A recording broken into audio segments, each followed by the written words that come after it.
5 कृत्यों का प्रतिपादन, प्रणाम एवं पंचाक्षर मंत्र की महत्ता, ब्रह्मा विष्णु द्वारा भगवान शिव की स्तुति तथा उनका अंतर्धान।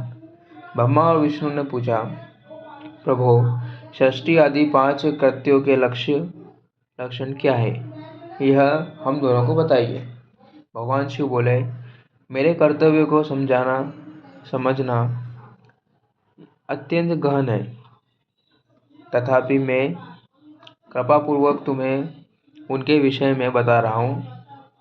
ब्रह्मा और अच्युत, सृष्टि पालन, संहार, तिरोभाव और अनुग्रह, ये 5 ही मेरे जगत संबंधी कार्य है जो नित्य सिद्ध है। संसार की रचना जो आरंभ है उसी को सर्ग या सृष्टि कहते हैं।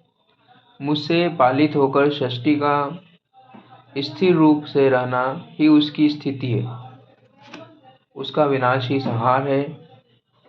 प्राणों के उत्क्रमण को तिरोभाव कहते हैं। इन सब से छुटकारा मिल जाना ही मेरा अनुग्रह है।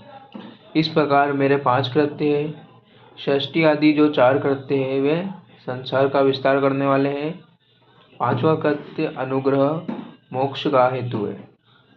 वह सदा मुझ में ही अचल भाव से स्थिर रहता है। मेरे भक्तजन इन 5 कृत्यों को 5 भूतों में देखते हैं। षष्ठी भूतल में, स्थिति जल में, संहार अग्नि में, तिरोभाव वायु में और अनुग्रह आकाश में स्थित है। पृथ्वी से सबकी सृष्टि होती है, जल से सबकी वृद्धि होती है एवं जीवन रक्षा होती है। आग सबको जला देती है, वायु सबको एक स्थान से दूसरे स्थान को ले जाती है और आकाश सबको अनुग्रहित करता है। विद्वान पुरुषों को यह विषय इसी रूप में जानना चाहिए। इन 5 कृत्यों का भार वहन करके ही मेरे 5 मुख है। 4 दिशाओं में 4 मुख है और इनके बीच में 5वां मुख। पुत्रों, तुम दोनों ने तपस्या करके प्रसन्न हुए मुझ परमेश्वर से सृष्टि और स्थिति नामक 2 कृत्य प्राप्त किए हैं। ये दोनों तुम्हें बहुत प्रिय है। इसी प्रकार मेरी विभूति स्वरूप रुद्र और महेश्वर में 2 अन्य उत्तम कृत्य संहार और तिरोभाव मुझसे प्राप्त किए गए, परंतु अनुग्रह नामक कृत्य दूसरा कोई नहीं पा सकता। रुद्र और महेश्वर अपने कर्म को भूले नहीं है, इसलिए मैंने उनके लिए अपनी समानता प्रदान की है। वे रूप, वेश, कृत्य, वाहन, आसन और आयुध आदि में मेरे समान ही है। मैंने पूर्व काल में अपने स्वरूप भूत मंत्र का उपदेश किया है जो ओंकार एक रूप में प्रसिद्ध है। वह महामंगलकारी मंत्र है। सबसे पहले मेरे मुख से ओंकार प्रकट हुआ जो मेरे स्वरूप का बोध कराने वाला है। ओंकार वाचक है और मैं वाच्य हूँ। यह मंत्र मेरा स्वरूप ही है। प्रतिदिन ओंकार का निरंतर स्मरण करने से मेरा ही सदा स्मरण होता है।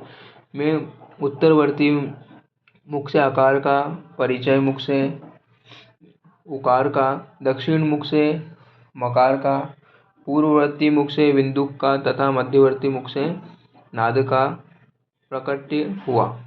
इस प्रकार 5 अवयवों से युक्त ओंकार का विस्तार हुआ है। इन सभी अवयवों से एक भूत होकर वह प्रणव ओम नामक एक अक्षर हो गया। यह नाम रूपांतमक सारा जगत तथा वेद उत्पन्न स्त्री पुरुष वर्ग रूप दोनों कुल इस प्रणव मंत्र से व्याप्त है। यह मंत्र शिव और शक्ति दोनों का बोधक है। इसी से पंचाक्षर मंत्र की उत्पत्ति हुई है जो मेरे सकल रूप का बोधक है। वह आकारादि क्रम से और मकारादि क्रम से क्रमश प्रकाश में आया है। ओम नमः शिवाय ये पंचाक्षर मंत्र है। इस पंचाक्षर मंत्र से मात्रक का वर्ण प्रकट हुआ है जो 5 भेद वाला है। उसी से शिरो मंत्र सहित और त्रिपदा गायत्री का प्रकट हुआ है। उस गायत्री से संपूर्ण वेद प्रकट हुए हैं और उन वेदों से करोड़ों मंत्र निकले हैं। उन मंत्रों से विभिन्न विभिन्न कार्यों की सिद्धि होती है, परंतु इस प्रणव एवं पंचाक्षर से संपूर्ण मनोरथ की सिद्धि होती है। इस मंत्र समुदाय से भोग और मोक्ष दोनों सिद्ध होते हैं। मेरे सकल रूप से संबंध रखने वाले सभी मंत्र राज साक्षात भोग प्रदान करने वाले और शुभ कारक मोक्षप्रद है। नंदिकेश्वर कहते हैं, तदंतर जगदम्बा पार्वती के साथ बैठे हुए गुरुवर महादेव जी ने उत्तराभिमुख बैठे हुए ब्रह्मा और विष्णु को पर्दा करने वाले वस्त्र से आच्छादित करके उनके मस्तक पर अपना कर कमल रखकर धीरे धीरे उच्चारण करके उन्हें उत्तम मंत्र का उपदेश किया।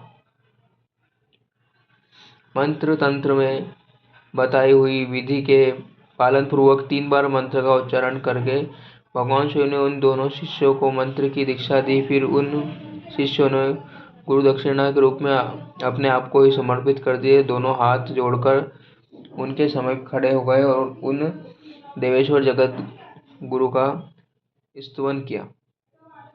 ब्रह्मा और विष्णु बोले, प्रभु आप निष्कल्प रूप है, आपको नमस्कार है। आप निष्कल तेज से प्रकाशित होते हैं, आपको नमस्कार है। आप सबके स्वामी है, आपको नमस्कार है। आप सर्वात्मा को नमस्कार है, अथवा सकल स्वरूप आप महेश्वर को नमस्कार है। आप प्रणव के वाच्यार्थ हैं, आपको नमस्कार है। आप प्रणव लिंग वाले हैं, आपको नमस्कार है। षष्ठी पालन सहार तिरोभाव और अनुग्रह करने वाले हैं, आपको नमस्कार है। आपके 5 मुख हैं, आप परमेश्वर को नमस्कार है। पंच ब्रह्म स्वरूप 5 कृत्य वाले, आपको नमस्कार है। आप सबके आत्मा है, ब्रह्म है। आपके गुण और शक्ति अनंत है, आपको नमस्कार है। आपके सकल और निष्कल 2 रूप है। आप सद्गुरु एवं शंभो है, आपको नमस्कार है। इन पदों द्वारा अपने गुरु महेश्वर की स्तुति करके ब्रह्मा और विष्णु ने उनके चरणों में प्रणाम किया। महेश्वर बोले, आर्द्रा नक्षत्र में यह युक्त चतुर्दशी को प्रणव का जप किया जाए तो वह अक्षय फल देने वाली होती है। सूर्य की संक्रांति से युक्त महा आर्द्रा नक्षत्र में एक बार किया हुआ प्रणव जप कोटि गुणों जप का फल देता है।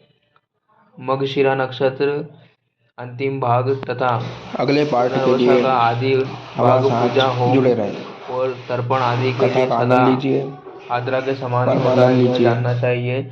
मेरा ओम नमः और शिवाय। मेरा या मेरे लिंग का दर्शन प्रातः काल में ही प्राप्त और संगव मध्य स्नेह पूर्व काल में करना चाहिए। मेरे दर्शन पूजा के लिए चतुर्दशी तीर्थ निशित्वयापी तत्वा प्रदोष व्यापी लेनी चाहिए, क्योंकि परिवर्तनी तिथि से संयुक्त चतुर्दशी की प्रशंसा की जाती है।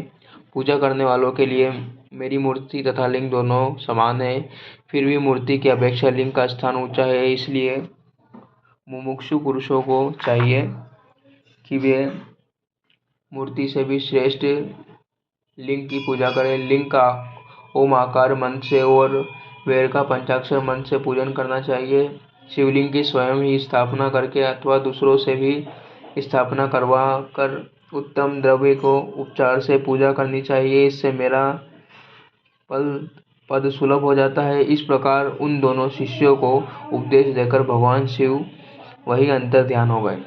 शिवलिंग की स्थापना, उसके रक्षण और पूजन की विधि का वर्णन तथा शिव पद की प्राप्ति करने वाले सत्कर्मों का विवेचन।